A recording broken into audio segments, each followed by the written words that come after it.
Hey, welcome. Yeah, we're going to go ahead and get started. There's two items that you'll want to download. The first one is at remodelingmarketingteam.com 2024 workbook. That's a downloadable workbook. You can print it out, write in it. It's yours to really add to what we do here today. Second thing is remodelingmarketingteam.com/2024 worksheet. The worksheet is a spreadsheet. It's going to allow you to plug in your own numbers, figure out your metrics. When you get to this worksheet, let me just show you this here real quick. So when you get to this worksheet, what you'll want to do is, I can switch out of my screen here. Something the strategic rate. Part about update destination in the Mediterranean was brilliant. So, mute that out here. So when you get to this worksheet, what you'll want to do is click the file menu and make a copy. That way you'll be able to input your own numbers. Otherwise it's in view only mode. So with that, let's get rolling here. I want to be a good steward of your time. And so we'll get started here. All right, so this is your 2024 Internet Marketing Plan. What we want to do is help you maximize your lead flow in 2024 for your remodeling company. And what we're going to cover, we're going to set goals for 2024. We'll talk about how many leads you need to hit your targets, 3 fundamentals of marketing success, how to optimize your website for conversion in 2024 and beyond, the big picture of all online marketing channels that you need to be tapping into to maximize your lead flow, because there's a lot to choose from. So we'll talk about which ones really move the needle. Latest trends that you're going to want to focus on in 2024, and then help you develop a custom action plan for yourself based on where you are now and then what your next best steps need to be. And so again, if you haven't already downloaded the 2 workbooks, download the workbook and then also download the worksheet. The worksheet, you'll want to click File and then make a copy, and that will open it up to where you can edit that worksheet. So that being said, turn off your cell phones for the next hour, turn off Facebook, and if you're serious about getting better results this next hour, I think will be revolutionary for your business and help you move the needle going into the next year. So if that sounds good, let's put a 1 in the chat if you're with me. Put a 1 in the chat if you've downloaded the workbook, just so I know we're clued in together here. I'm working on downloading the workbook right now. Okay, perfect.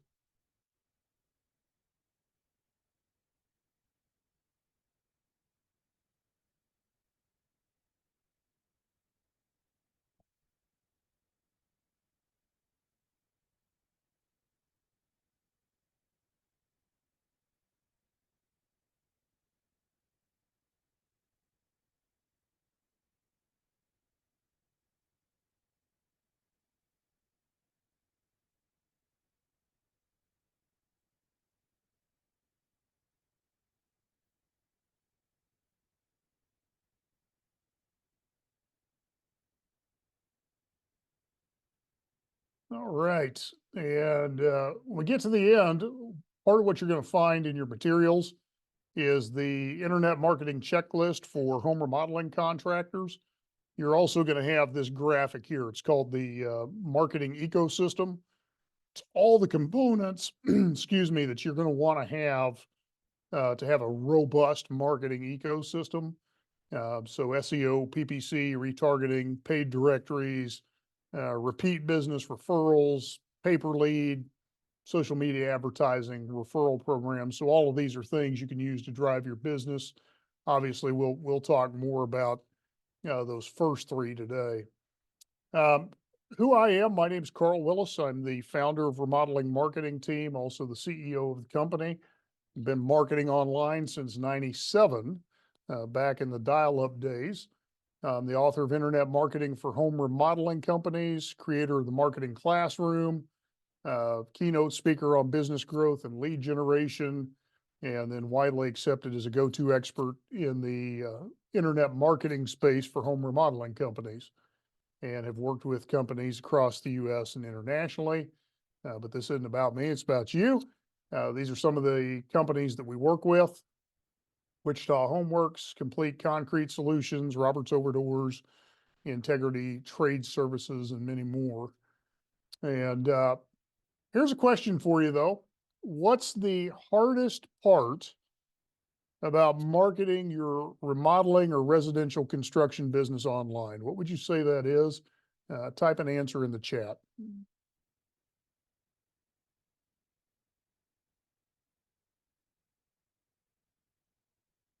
Okay, getting started. Yeah, getting some momentum, knowing what the next best step is. Excellent. All right, and hopefully you've downloaded the workbook. So let's talk about where we get started. And the first thing we've got to do is we've got to talk about why. Why is it you want to grow your business? Why is it you want to have a plan? Why are you doing the things you do? As a business owner, you've got deeper reasons why. It's not just making money. It's not just working for yourself. There's deeper motivations behind that. So you want to get clear on why you're doing these things. And then the second piece of why is realizing there are so many options that it can become almost mind-boggling as to where to spend any marketing budget you might have. Where are you going to get the best return for your investment into your marketing? And again, that brings up this ecosystem for the maximum flow of calls, leads, and profitability. You've got all these different things you could choose from: SEO, PPC, retargeting, online directories, referral business, pay-per lead programs, social media ads, referral programs. So a lot of different things you could be doing, but you've got to figure out what's going to be the most effective for you, because you're going to make a major investment in your marketing. It's going to be one of the biggest ongoing expenses you have as a business owner. And so you want to make sure that those dollars count. And what a lot of home remodeling company owners feel like is that they've spent a ton of money, but don't have much to show for it, especially if they've been buying leads. Often they feel like the leads were low quality, that the people that they called had no clue why they were calling, or wanting to know how you even got my name. And so that's kind of the hamster wheel that a lot of contractors find themselves on. And so what ends up happening is you end up failing if you don't have a clear plan, because what happens is you'll overspend, or you could underspend, or you could underperform, or you could be spending on all the wrong things that are bringing you the wrong type of customers. And so one of the things we want to get clear on is what type of customer are we trying to bring to us? And secondarily, what's the best way to be in front of that customer? How do we reach them? One of the things that we want to help you get away from is being in that quick race to the bottom, where it's just all about price, price, price. And if you get caught in that funnel, you've got to keep cutting your prices to get business, and we want to get you away from that. But here's the opportunity: a clear plan with goals, targets, and key performance indicators is really the alternative. And this is what's going to help you really thrive in your online marketing in 2024. And so what we want to do is generate enough leads to hit your targets and keep your crews working constantly. So whether it's just you, or whether it's you and a couple of crews, we want to make sure that you're getting the volume in to keep everybody busy. And then we also want to make sure that you've got a good return on your investment, you're a business owner. So for every dollar you put out there, you need to be expecting multiples in return. Otherwise, it's a losing proposition. And so success for us in today's presentation is to help you figure out how to maximize your lead flow and hit your sales goals. And that should say for 2024, not 2023. So first of all, we need to set clear goals, and that's where we're going to start. That's going to be our first point today. What are your goals for 2024? Brian Tracy says success is goals, all else is commentary. So one of the things I'd like you to write down in your workbook is, what is your goal for 2024? What is your revenue goal? Maybe you've got a project goal. Maybe you've got a crew member goal. But what are those goals? Let's get those written down and on paper. Once you've got that goal in mind, particularly your revenue goal, what it does is it creates smooth water for you to sail on, and it puts wind in your sails, because now you know where you're going. You can track whether you're on target, off target, what adjustments you need to make. Do you need to speed up? Do you need to look for a different type of customer? All of those things can be easily ascertained if your goals are clear. So the biggest goal I want you to put down in your workbook is your revenue goal for next year. Put a big circle around that, because that's what we're going to work off of primarily today. But here's an interesting statistic for you. This was a Harvard study in 1979. A Harvard study. They looked at graduates in the 1979 graduating class. Out of that, 84% had no specific goals. 13% had goals, but they weren't written down. And 3% had clear written goals and plans to accomplish them. Now, the results of that is the 13% of the class who had goals were earning on average twice as much as the 84% who had no goals at all. And even more astounding was the fact that the 3% who had clear written goals, they were earning on average 10 times as much as the other 97% combined. Now, what's interesting for us, because we work with companies around the country and we see different entrepreneurs running those companies, is we see the same thing. The owners who have clear goals written down and a plan to reach those goals are the owners that are thriving when others are struggling. And their revenue numbers always exceed those of just the person who kind of has an idea of where they're going, but they're not clear. They haven't taken the time to write it down. They haven't taken the time to clarify it. So I can't encourage that step enough. If you haven't done that, it's well worth the time. Second piece of this is you need to have written goals and plans.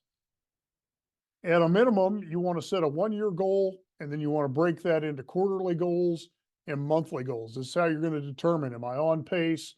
Am I where I need to be? What's my next appropriate step? And you've got to have a stopping point at the beginning of each new year and each quarter to just simply reflect on, how did you do based on what you set for your goal? And what are you going to do to go forward? And so one of the things that I want to encourage you to do, whatever you come away with today, is take an hour or two every quarter and just look and go, okay, we made our goal, we didn't make our goal. Here's where we were struggling. Here's where we were doing well. Here's the adjustments that we need to make. And then here's the next piece I want you to write down in your goals for 2024. Number 1, what's your revenue target? Number 2, how much is that monthly? And number 3, how many calls is that going to require? And then number 4, what's your average transaction value? What's a project worth to you on average? So let's use this as an example. And the worksheet that I had you download, the spreadsheet, you can actually plug your numbers in and it will help give you this information.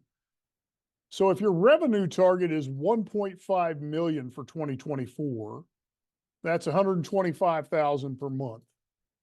If your average project is 12,500, then you're going to need 10 projects per month to meet that monthly revenue goal. And so that'll give you some guidance into what your marketing steps need to look like.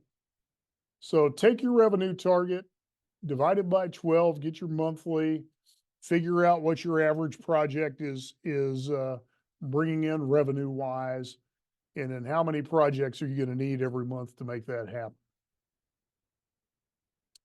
Now, here's the next question though, is how many leads are you going to need to accomplish the number we just came up with?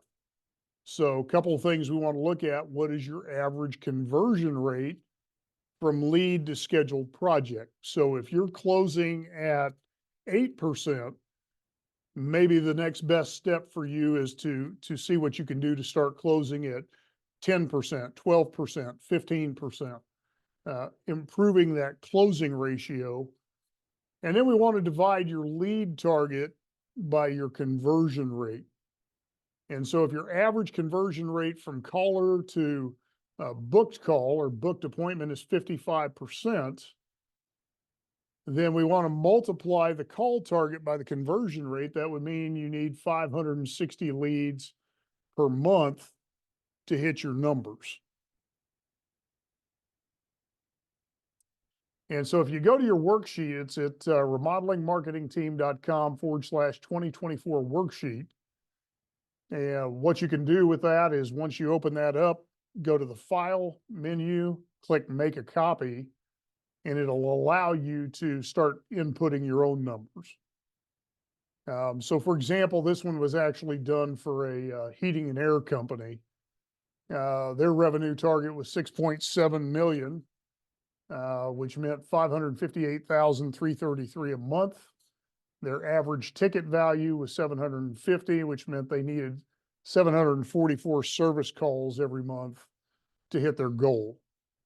Their closing ratio was 70%, so they need 1,063 leads to hit that target.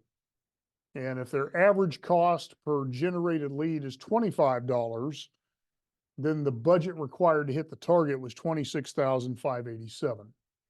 And so we'll be able to determine what your number is using that spreadsheet. So let's come over to that spreadsheet here.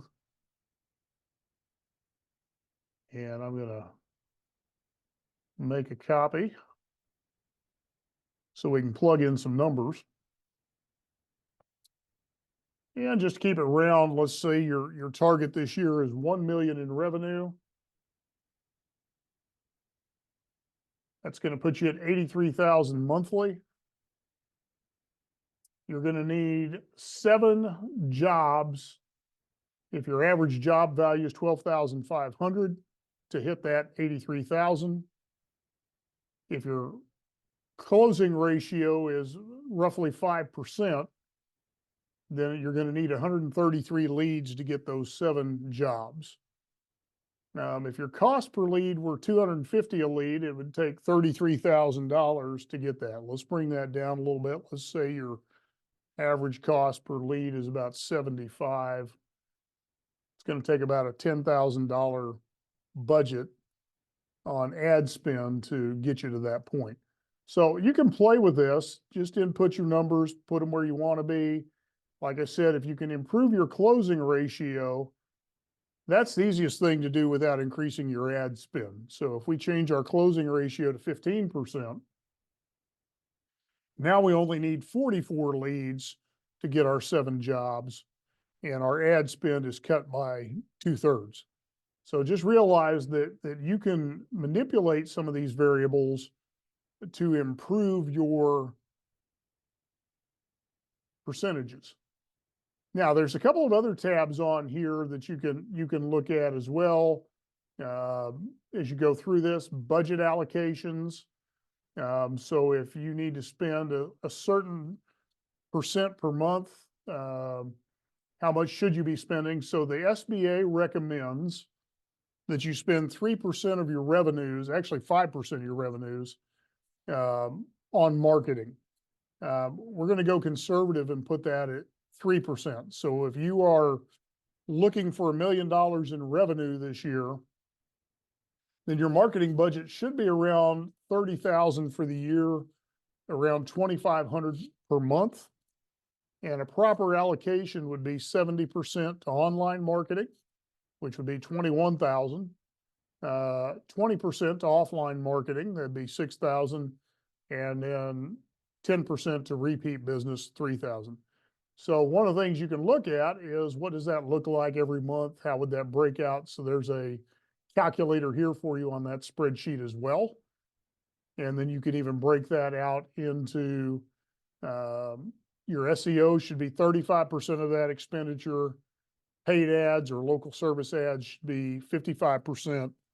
And your display or retargeting ads should be 5%. So again, you can plug in your numbers and it'll show you what would be appropriate for you. And then you also have average cost per lead by lead source. So you can plug this in and figure out exactly what your lead costs are going to be. We put a marketing calendar on here for you, special offer calendar, special offers that you can put in here for your remodeling company. So a lot of tools you can work with on your own time. We won't take a lot of time with that just because we want to get through what we're going to cover here today. So let me get back to our presentation.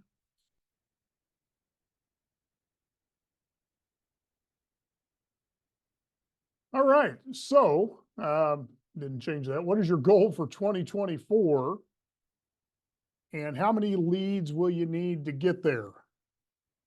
So make sure you've got those two numbers.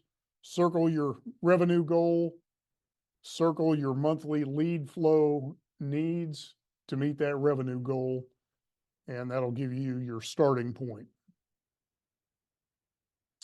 Now, there's some fundamentals we want to talk about when it comes to online marketing.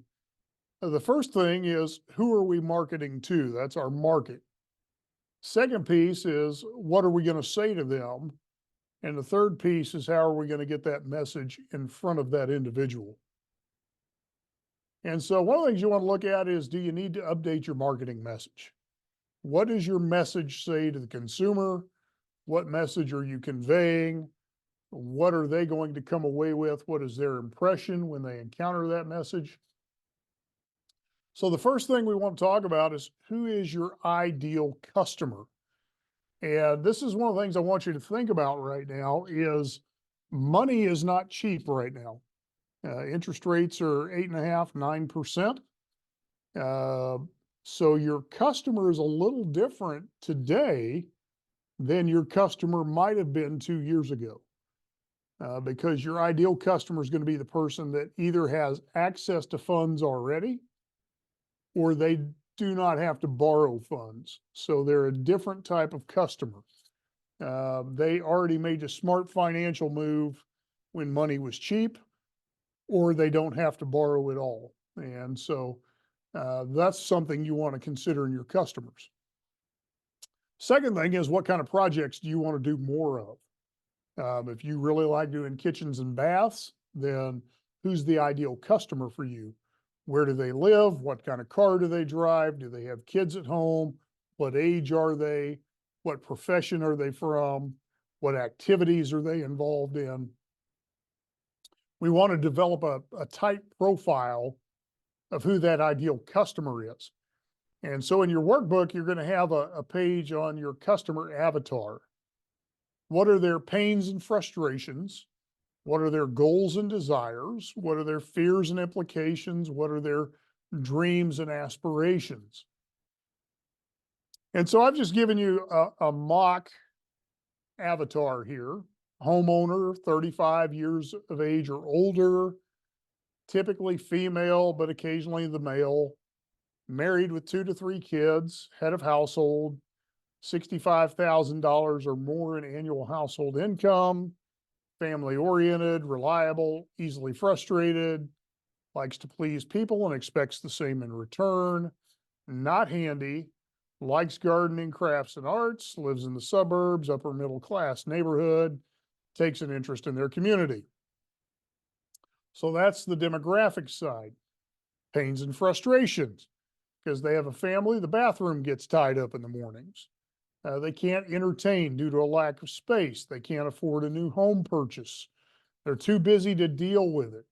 They're worried that the situation at the house could frustrate the family. Their fears and implications. They're afraid of being ripped off or overcharged.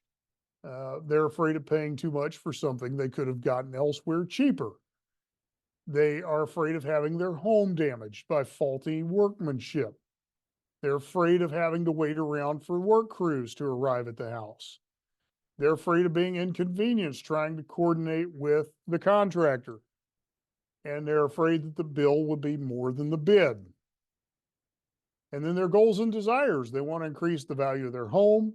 They want more usable space. They want to have a beautiful home that other people are jealous of. They want to take care of their family. They want more income, money, and wealth. They'd like to live in a nicer, more luxurious house, drive a nicer car. They want their kids to be healthy, happy, and successful. They want to spend more time with family, travel and have fun with their family. They want respect and approval of friends, family, and relatives. And then, of course, they want peace of mind. So when we have that picture in our mind of who it is we're talking to based on these categories, it's easier for us to craft our marketing message. So we don't want to put a message out there that's not going to connect with this individual.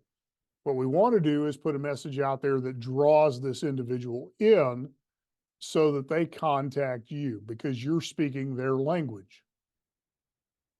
Here's the key. If you can see Joe Jones through Joe Jones's eyes, then you can sell what Joe Jones buys. And so we've got to be able to see from the perspective of the homeowner, our customer, so that we can communicate in their language so that what it does is it fires in them the desire to have what it is you offer.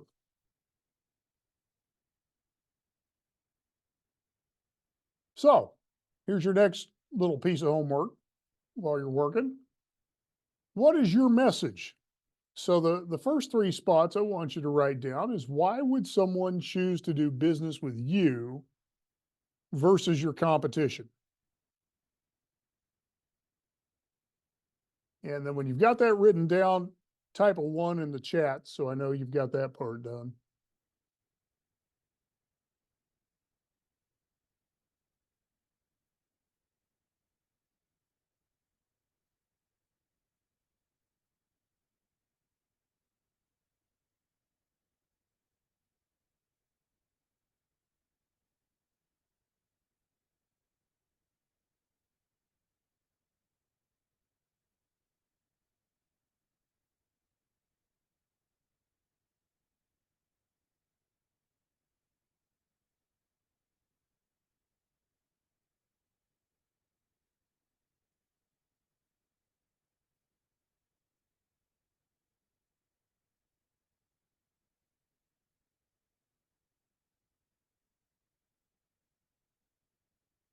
And then the second question we need to answer, what benefits do you offer that your target customer will resonate with? So number one, what makes you unique? Why would somebody choose to do business with you? And then number two, what benefits do you offer that your target customer will resonate with?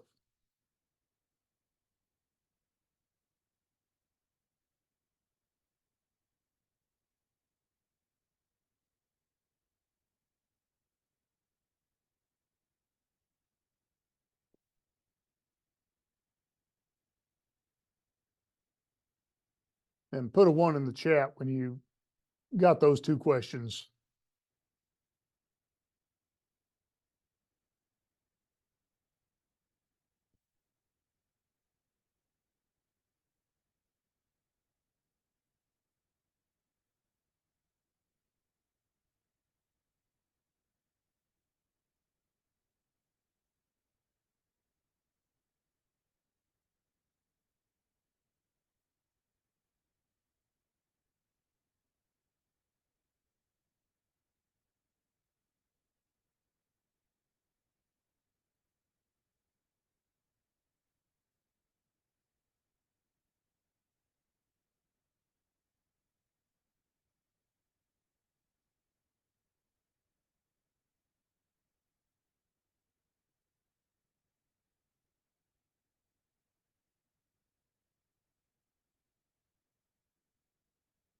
All right, let's go ahead and move forward. So what you want to put in here is messaging that works. So you know who your avatar is, you know what their fears are, you know what their dreams are, you know what their concerns are. We want to make sure that our messaging matches up to them. So on-time project completion. And one of the things that our avatar was worried about was, am I going to have to wait around on crews? Are things going to be done in a timely manner? Straightforward pricing or upfront pricing or satisfaction guaranteed. One of the things our avatar was concerned about was shoddy workmanship, being overcharged, not getting authentic pricing. One of the things that our avatar is concerned about is obviously integrity, quality, trustworthiness. So third thing we might communicate would be trustworthy technicians or trustworthy crews who are screened and vetted because they're going to be in the consumer's home.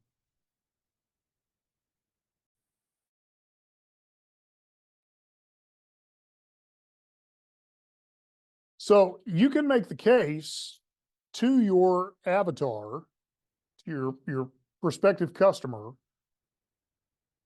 by saying things like fast turnaround of project estimates, by offering money-saving offers, by having dedicated project managers, by having clean-cut professional crews, and by having great service. And if you have a guarantee that you offer, then psychologically that has even more emotional impact. So you can make the case in your marketing for all of those things. You can be addressing all of those points of resistance in your marketing message, so you're not having to deal with those objections when you're trying to close the sale.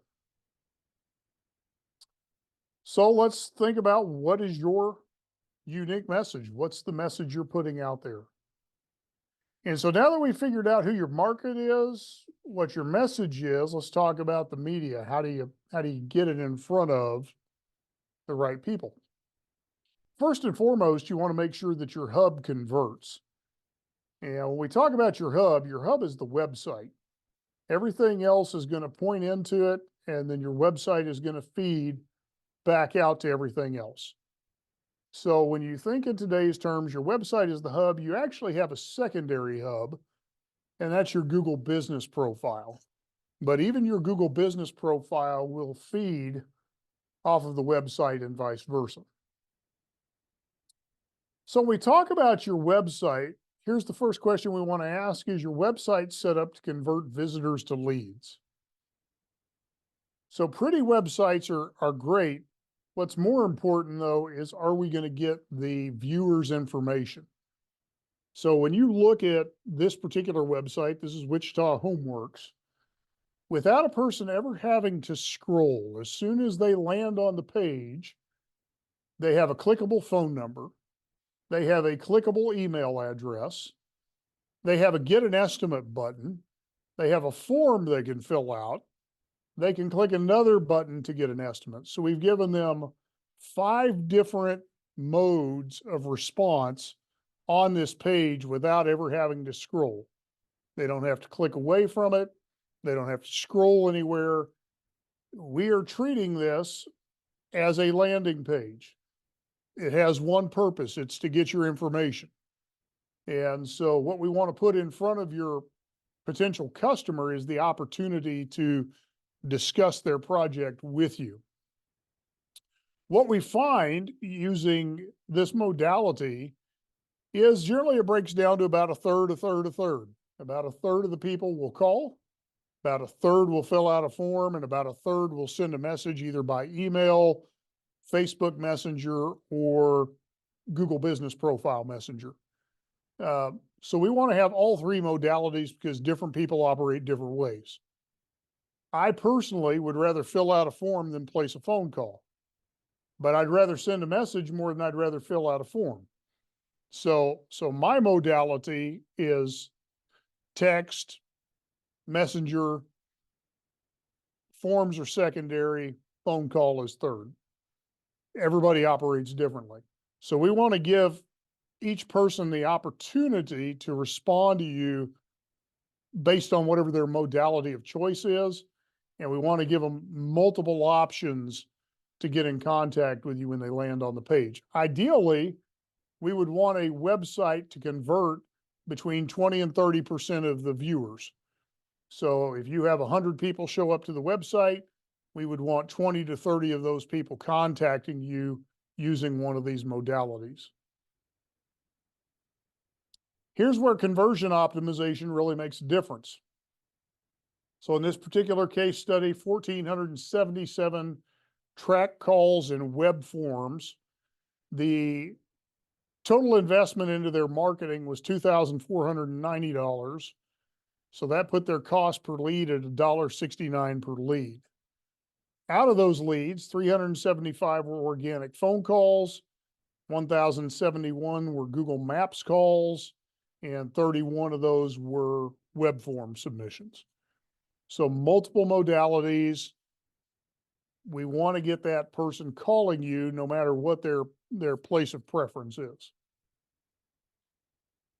This comes from a plumbing example, but the same works for home remodeling as well. I just liked the graphic, so I stole it. So ultimately what you want is you want your logo up here. You want a phone number up here at the top right, top left, your social media icons, and a call to action. You want trust icons somewhere on the page. You want a form to fill out. If you've got live chat or messenger, you want that on here somewhere. You also want your website to be responsive, mobile responsive. This is a dated graphic. Back when this was made, 30 to 40% of traffic was from mobile. Now it's closer to 60%. So you really want to make sure that your website's going to adapt to whatever screen it's being viewed on. If you want to add extra firepower to this, you put testimonials on, your unique selling proposition, you make a call tracking number out of this phone number so that you can track where that call came from, how long it was. Those calls can even be recorded. And then you want to make sure you have plugins in that make it user-friendly for whoever's on the website. So here's some questions for you. Is your website set up for conversion? Number one, does it speak to your target avatar? Does it address their fears, their frustrations, and does it speak to why they should choose you? Number two, does it have authentic images of your team on the homepage and throughout the website? Also, I think it's important to have authentic images of your work. We want to do show and tell. Does your website have video elements? If you do, what's going to happen is you're going to keep people on the page longer. That's a ranking factor for Google. It also makes a greater emotional connection with the audience because now they see you, they hear you, those types of things. Excuse me. Does it showcase your online reviews more prominently? You can use tools like Bird Eye or Review Buzz to do that. Does it make it easy for the viewer to take action and get in contact with your company? I showed you on Wichita Homeworks, we had 5 modes of response without ever having to scroll. You want the phone number in the right-hand corner or the left. You could do either one. Ensure that there's a web form that customers can fill out. If you've got credibility symbols like Better Business Bureau, Angie's List, builders associations, add those to the website.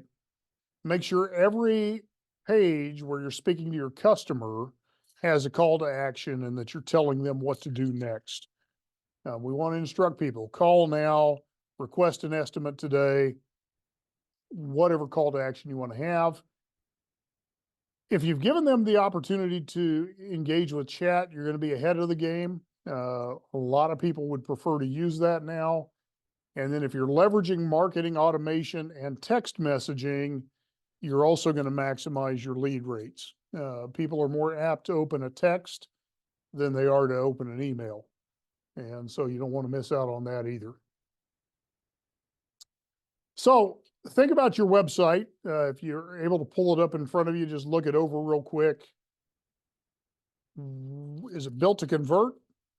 What do you need to tweak or adjust to make it convert better?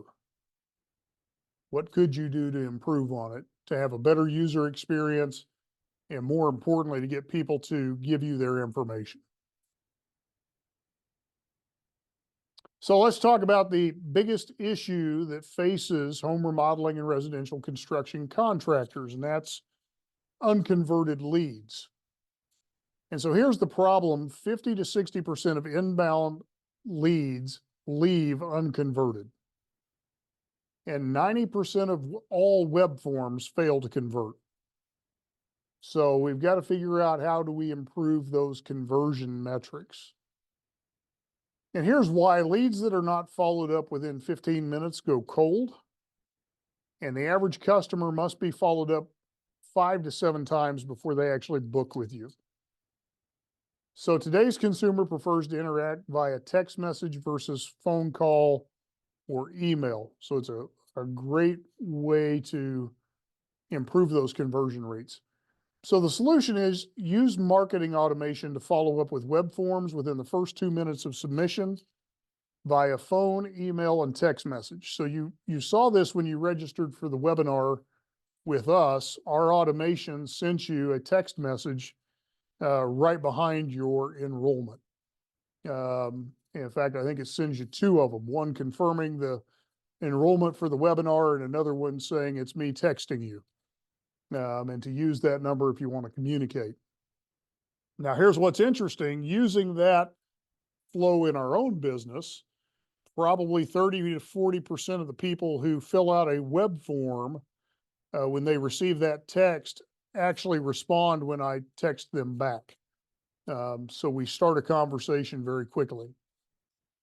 We want to automate the follow-up so that every prospect is touched 5+ times and able to engage via 2-way text messaging. So in our own follow-up, we're using a combination of text, email, and voicemail to do our follow-ups. And here's some math for you again, just to help you in this thought. If you had 100 leads come in and your conversion rate is 30% with no follow-up, that means you're going to book 30 jobs. 100 leads times 30% is 30 booked jobs. If your average ticket is $10,000 per ticket, that means your 30 jobs are going to be worth $300,000. Now, if we just simply improve the conversion rate and we go from 30% to 70% using automated follow-up, with our same 100 leads, we've not spent any more for lead flow. We've got 70 booked jobs at the same $10,000. Now we have $700,000 in revenue. So we've more than doubled our revenue by simply improving our conversion rate. So that's one of the things you want to look at. Use automation in your marketing, though, to improve your conversions. If you're booking appointments with prospects, if you're using something like Calendly, Calendly will do a text follow-up and it will do email reminders. Use both of those things and your show-up rates will improve. You'll have less cancellations, less no-shows. You'll get a better quality of appointment out of that. And what that does is it makes every lead you generate more valuable. You've got more opportunities to close that customer. You've got more opportunities to transact business with them. And so without having to increase your ad spend or even increase your lead flow, you can increase your revenue simply by adding that automation and multiplying the amount of touches you put on that customer. So let's talk about implementation in your business. Because we've talked theory, but let's talk about bringing it to you. So what 3 conversion elements do you need to implement on your website? Is your phone number clickable? Is there an option to text message or to send a Facebook Messenger or to send a message through your Google Business profile? Do you have a form that somebody can fill out? So what are your response mechanisms? What are some things you could add to your website to make it more conversion friendly? Maybe you need to change a headline. Maybe you need to change the call to action. So if your call to action is just contact us, that's not very effective as compared to call today for an estimate or get a quote now. Any of those call to actions will be stronger. So just takeaways, write these down. Anything you learned, anything you noticed. And if there's something you want to share, feel free to stick that in the chat.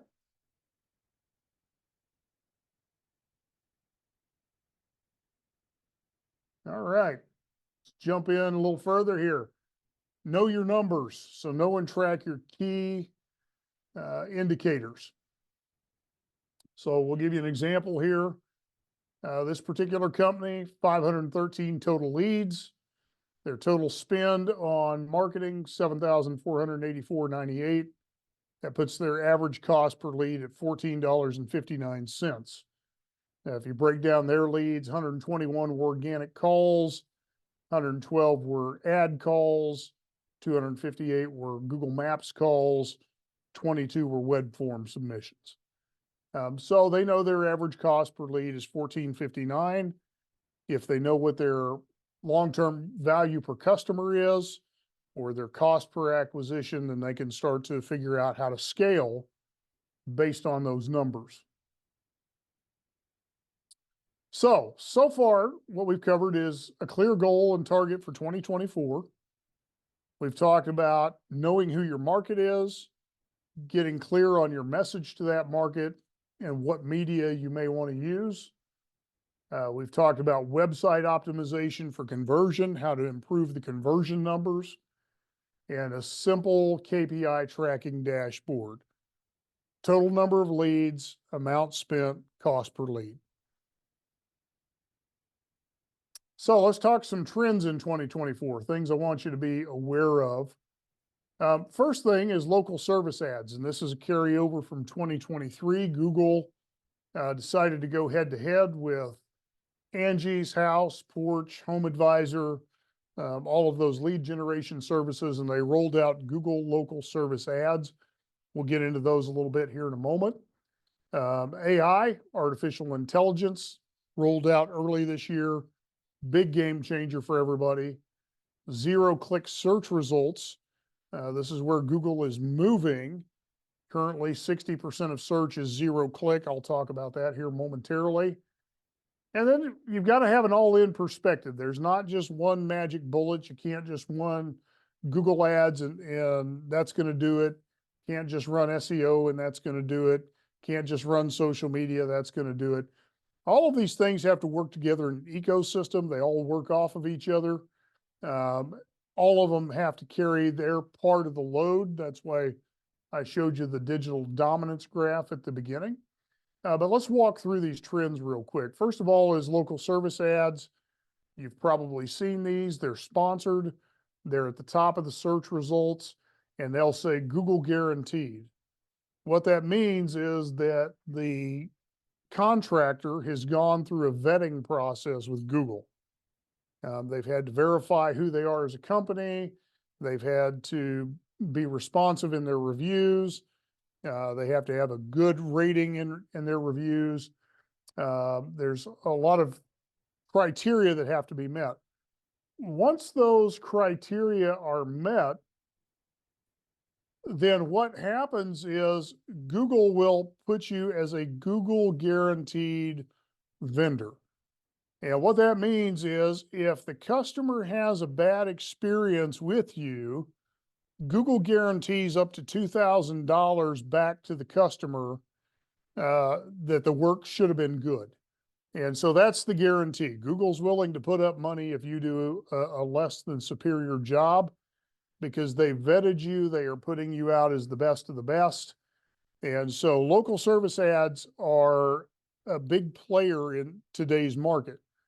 The way this works for you as the contractor is once you have your Google guaranteed certification, then you give Google a budget. Every week, I want to spend X amount of dollars for Google guaranteed leads. Google will send you those leads. They will tell you when that lead comes in. And depending on your tracking, they can even help you track if you turn that into business.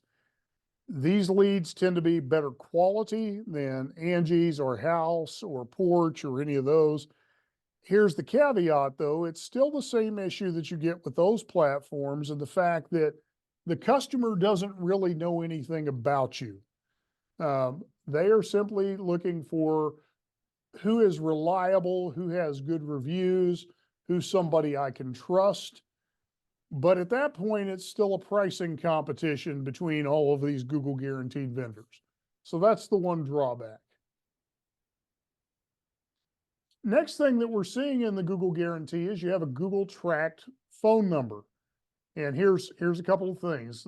Pass a licensing check, background check, business insurance.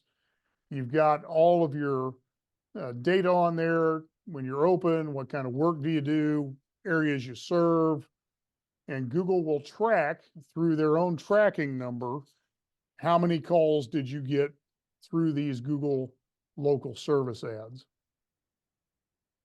And the way those get laid out, this was really the first part of this year. It's starting to change, and I'll get into this here in a minute. But the layout for a search is you would do a search. So this one's Home Remodeling Contractors, Wichita. Google guaranteed listings up here. The ads are here. Then you get into the maps listings, the local listings, and then finally you get down to the organic Google search. So the layout's been home service ads, traditional Google ads, Google business profiles, and then Google search. Now that is changing right now, and I'll show you that in our next little section. The way these work, you've got to complete the application. Google's going to run a background check on you and your employees. They're going to do a license check, insurance check. All field crews have to complete a background check.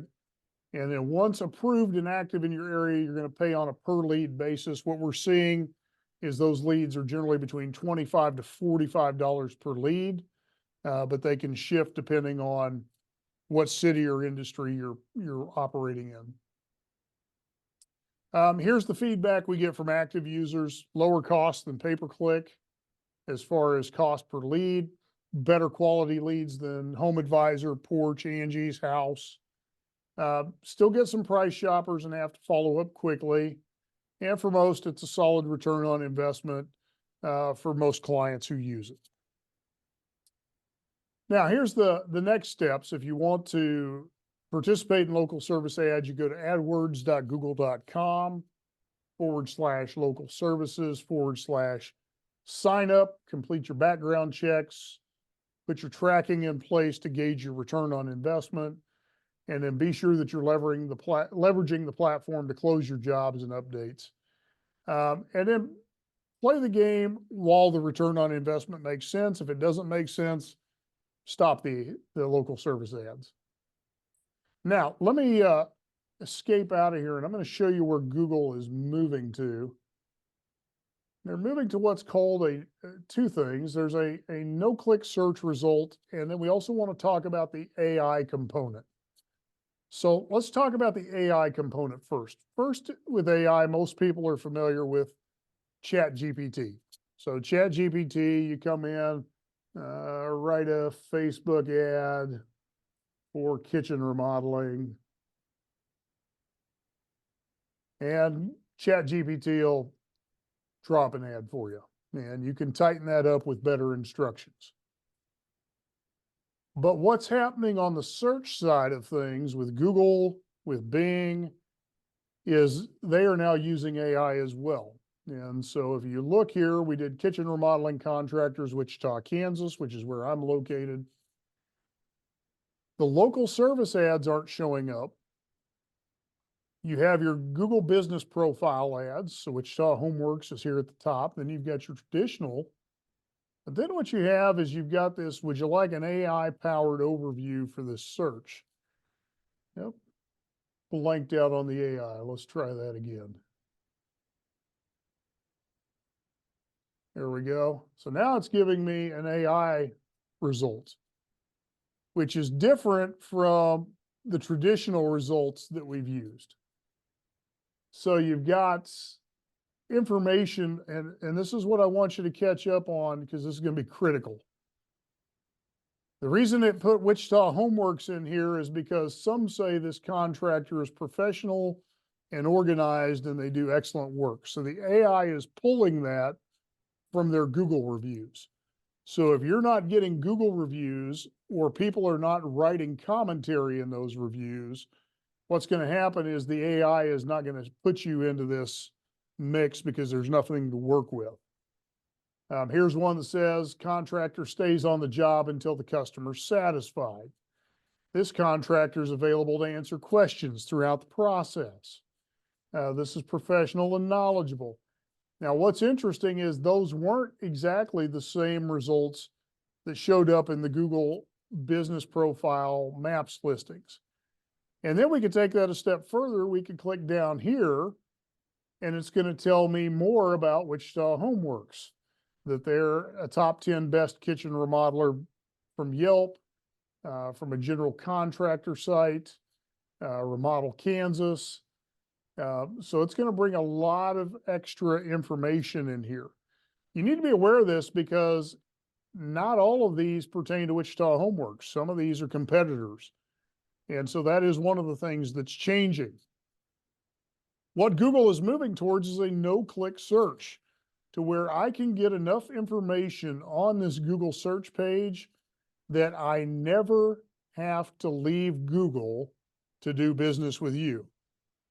And the way that works is if I came to Wichita Homeworks, I can call you, I can request a quote, I can message you and never go to your website. And so this is what Google's moving towards. It makes you, the consumer, more valuable to them because they can collect more data on you as you go. So let's continue on here. We're in the final pieces and we'll land the plane and then address any questions you got. So final thing is build your plan.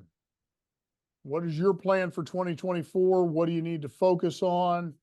Everything here on the right side, 1, 2, 3, 4, those really are the primary drivers that are going to move the needle for you. Your SEO is foundational. Pay-per-click will drive the needle for you. Retargeting will drive the needle for you. Online paid directories will drive the needle for you. These other sources will drive some business to you, but not to the degree these first 4 things will. And so the reason we go over this marketing plan is to help you scale. If you're just comfortable working off of referrals, you don't want any more business than that, then this stuff over here is somewhat irrelevant to you. But if you're trying to grow, you're trying to scale, then all of these components are going to be critical. You're probably not going to tackle all of them at once. So if you're going to go in order of priority, what should you be focused on? SEO is always the foundation. Pay-per-click is what gets you in front of people who are looking for what you do now. Retargeting is advertising to people who have already interacted with you some way, somehow. And then, of course, your paid directories. A couple of client case studies for you real quick. Our strategy that we always go after, we want to make sure your website is built to convert. We want to make sure that your SEO works, that it's getting you seen and visible. We want to optimize your Google Maps. We want to focus on your online reviews and reputation, especially because the AI is pulling information from there. If we're going to use PPC campaigns, we want to do that strategically. We want to use social presence and email marketing. We want people to know who you are so they begin searching for you. And then, of course, we want to track and measure your KPIs. And so here's a client case study. Wichita Homeworks has been with us for 9 years, almost 10 years now. They're one of our longest standing customers. They're based here in Wichita, Kansas, full service remodeling and custom home builder. When we first took them on, it was the owner, his dad, and an office assistant working out of the basement of his house. They now have 26 or 27 employees, and they've diversified into 3 additional companies that are related services. So they've really grown pretty extensively this year. They're on track to do right at 5 million or a little better in revenue. When they first started with us, they were around $1 million in revenue. What we find with them is they're ranking top 3 on Google for most important keywords. We were able to drive 334 leads for them when we took this screenshot, with an average cost per lead of $13.02. And like I said, they're on pace to do 5 million in revenue this year. And if you look at some of their metrics, website traffic, they have almost 2,800 total sessions. 2,497 of those are unique. So 2,500 unique individuals. Their Google searches, they had 12,000 total views of their Google business profile through discovery searches, direct searches, and branded searches. And then you've got in your workbook, you've got the checklist, or if you don't see it, you can also download it from remodelingmarketingteam.com checklist. This is just a self-evaluation tool you can use to make sure that you've got all the bases covered in your marketing. And then you also have the ecosystem graphic that is in your workbook as well. And then the worksheet has the spreadsheets where you can do your own planning and plug in your own numbers for planning. So where we're going to land here, what are your top 3 internet marketing initiatives that you need to implement to hit your 2024 goal? So go ahead and write those down. And while you're writing those down, any questions, takeaways, anything like that that you'd like to discuss before we close out?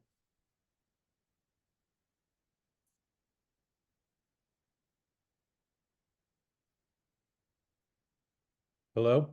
Yes. Carl, how do you feel about postcard mailers? I think postcard mailers are good if you have a really well-defined target. Now here's Meaning? well, what I mean by that is if you've got a zip code where you know you've done a lot of business and it's the right type of customer, there can be an advantage to mailers. The drawback with mailers is pretty big expense, and a good response rate on a mailer is 1%. And so normally on paid ads, we can get well above 1% as a response rate. So if I were to comparatively, let's just use some round numbers. If I had, $5,000 that I was going to put towards a direct mail campaign, and we were going to hit, let's say 10,000 houses for that, and I get a 1% response rate, I'm not moving the needle quite as much as I would if I took that same 5,000, put it towards paid ads, and let's say we're doing a 5 to 6% response rate. Paid ads being Facebook ads or Google ads? That would or be Google ads. Google ads. Yeah, where we're targeting intent. And that's probably the biggest thing with direct mail. Direct mail is more like Facebook ads because you're not targeting intent, you're targeting the profile of the person. Does that make sense? To a degree. There's a neighborhood that I drive through, and for the last 3 years, there has not been a single day that I've driven through that neighborhood that there hasn't been substantial work going on at someone's house. We're talking about second floors being added. We're talking about big additions off the back of the house. We're talking about substantial projects. And it's gotten to the point now where there was a guy who owns Brazilian floors. He now has a property company called ERB. He goes in, buys the houses, tears them down, and then builds brand new arts and crafts. People refer to them as McMansions, things like that. But you can't drive through that neighborhood on any given day without seeing a work truck or work trucks in front of somebody's house. Certainly. And there's still substantially a lot of homes that haven't had any work done that would be those potential customers. So I think in that case scenario, that's where Facebook ads are great, because Facebook ads, you can target the zip code. But here's why I like Facebook ads as opposed to the direct mailer. The direct mailer is a one and done. If my daughter gets it and throws it in the trash can, I never see it.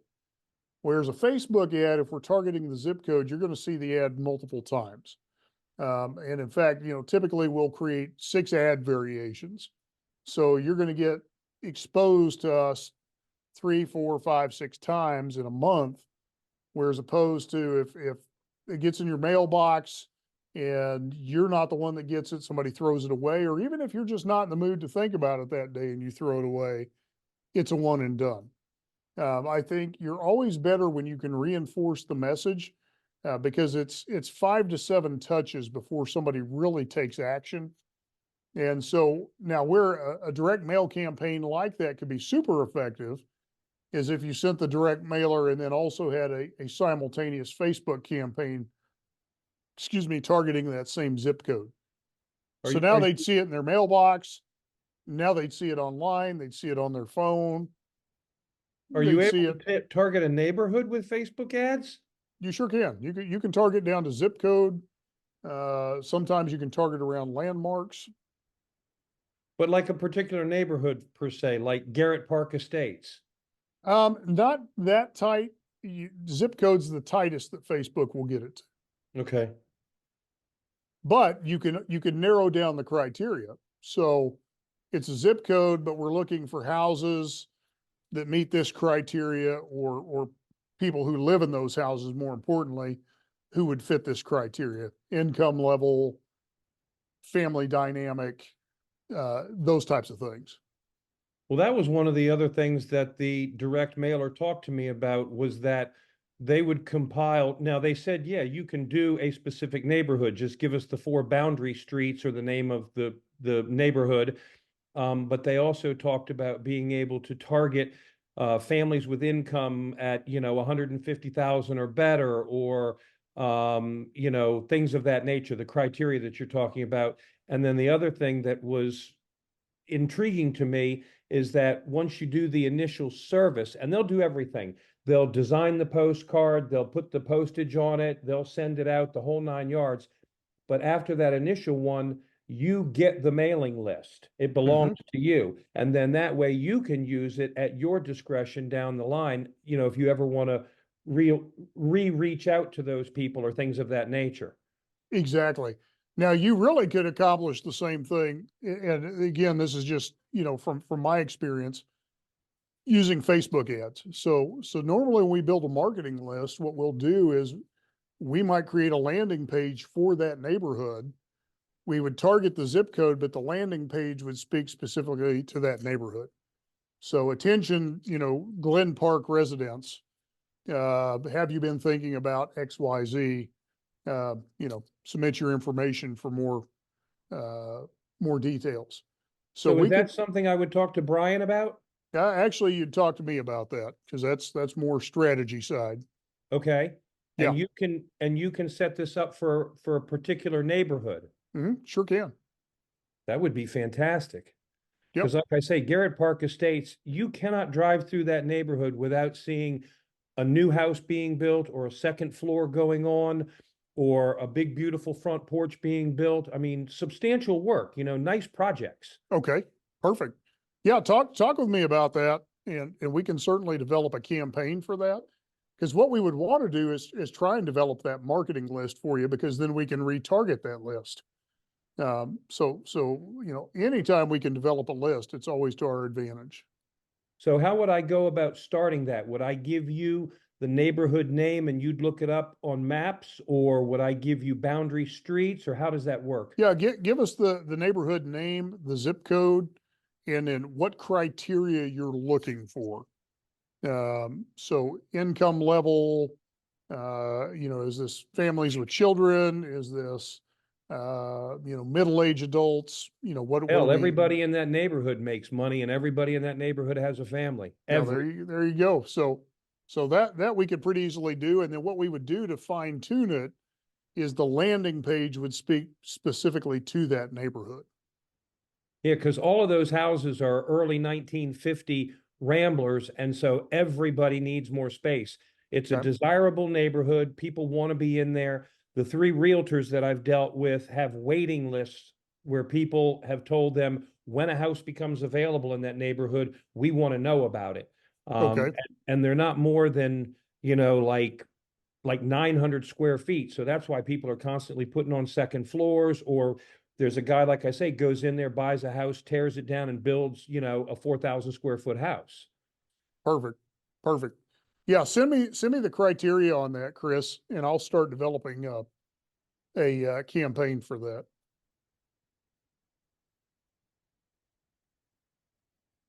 Excellent. Any other questions or takeaways? So I had to come in late and I missed the earlier portion.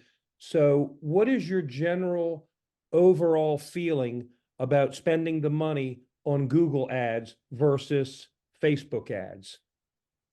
You have to look at what you're accomplishing with both ads. So Typically, I it's a like to trial and use error? no. Typically, I like to use them both simultaneously, but it's because of the purposes behind them. So the Facebook ads make your target audience aware of who you are and what you do. Whereas the Google ads go after the person who is searching today for your services. Wouldn't that So be more of a hot lead? it could be, but it's also more of a price driven lead. How much more expensive are the Google ads as opposed to the Facebook ads? Considerably more expensive. So, Really? oh yeah, considerably more expensive. Typically, what you're going to find with Google ads, especially in your area, Chris, you're probably going to see clicks close to $20 to $25 for the hottest clicks. And that Really? doesn't mean they're a lead, that's just a click. Right, right. So now Google local service ads would make sense and probably be more cost effective in your area. So there you can set a What are you budget, calling those? Google service ads? Google local service ads. Now, is that something I would talk to Brian about? No, it's something you can talk to me about as well. Okay, all right. Yep. And so I can walk you through that. There's some criteria to qualify for those ads because Google's going to guarantee that you do a good job. Oh, the Google guarantee ads that you were talking about towards the end of the session. Okay. Exactly. Yep. So, Now, so that's wouldn't more those cost be, effective. now, wouldn't those be more for like service companies like electricians and plumbers and stuff as opposed to remodelers? No, not at all. Not at all. Wichita Homeworks that's been with us all these years, we have a really pretty minimal budget set for them. They generate 5 to 6 leads a week off of those. Really? Yeah, sure do. Okay. So That's it's going to be, Google it'll be more guaranteed. expensive than Facebook ads, but you'll get a better cost per lead out of that than you would just running search ads. Okay. And just knowing you and your company and where you're at, that's a better fit. And then as you scale, then you would want to move into the search ads when you've got estimators and people who can really work on the sales process. So for the paid ads that people get guaranteed at the top of the front page, the page one, Mm-hmm. what does an ad like that cost? What it generally runs is the cost per lead because the way they do it is per lead. Typically what we're seeing is that cost is around $25 per lead up to about $40 per lead, depending on the market. And that's just one time? That's just per lead. Yeah. Okay. But are those the ones that when you go to page one of a search and at the top, there's like 3 listed and right next to it, it says ad. That's that it. They paid for it. That's a Google guaranteed ad, or is that just a paid Google ad that a company's paying for? No, it's a Google guaranteed ad. It'll look just like this. Okay. And when you look at the, now Google's changing this up, but when you look at the layout, Google guarantees up here, regular Google ads are here. Yeah, I Then saw that part. Yeah, I then saw that part. you've I got all caught that. this. Yeah. Now what's happened though is what I was showing towards the end, Google's moving to this AI-driven search result. Yep, I caught that. So what they're doing is you're not seeing this quite so much anymore. They're wrapping that into the AI. So the AI will say, here's some other vendors or here's some companies people like, and then they'll put the Google guaranteed, badge with it so that you know it's a Google guaranteed vendor. Now, beyond digital, beyond the internet, are there other good return on investment types of advertising? For example, like, how do you feel about, what is it called? Constant contact, where emails are sent out, things of that nature. Are there other ways to get your name in front of people other than the internet? There are, if you've got a mailing list already, things like Constant Contact work well. The other thing I like, still to this day, it's old fashioned, but if you've got a home show, home and garden fair, any of those types of things that come through your area on a regular basis, those are a good place to generate leads. Really? Uh-huh. I never thought that anybody that went, I guess it depends on the vendor and the home show as to whether or not you're getting good responses. But I would have never thought about. I just wouldn't. Yeah, Homeworks here, one of their biggest lead sources every year, in fact, it's helped them build their database, is Wichita does a home show every year. It's put on by the Wichita Builders Association. And so they set up a booth every year and they collect several hundred leads over a weekend, just having a booth set up and talking with homeowners. And they turn that into jobs. They turn that into jobs. And then the other thing they do is then they've got that in their Constant Contact. And then the third thing that they do is then they give that list to me and I upload it into Facebook and we retarget those individuals. Now, how would a company get email addresses for using Constant Contact to reach out to people?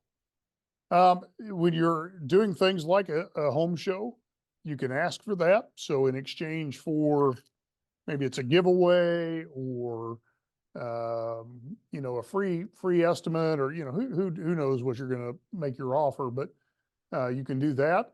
What I like to do is what we were talking about for the neighborhood, is create a landing page that offers a video, a downloadable something or other, but it's specifically for that audience. And they have to just give you their information to download it or watch the video or, whatever we make that offer to be. And the reason I prefer those is they've already shown intent. Whereas if I come to the home show, maybe I'm just trying to win baseball tickets from you. Right, And so I gave you my information. right. Whereas if I've really reached out to you, I've interacted with you, because of an offer you've made to me, it's a higher intent prospect. And Mhm. so I prefer those.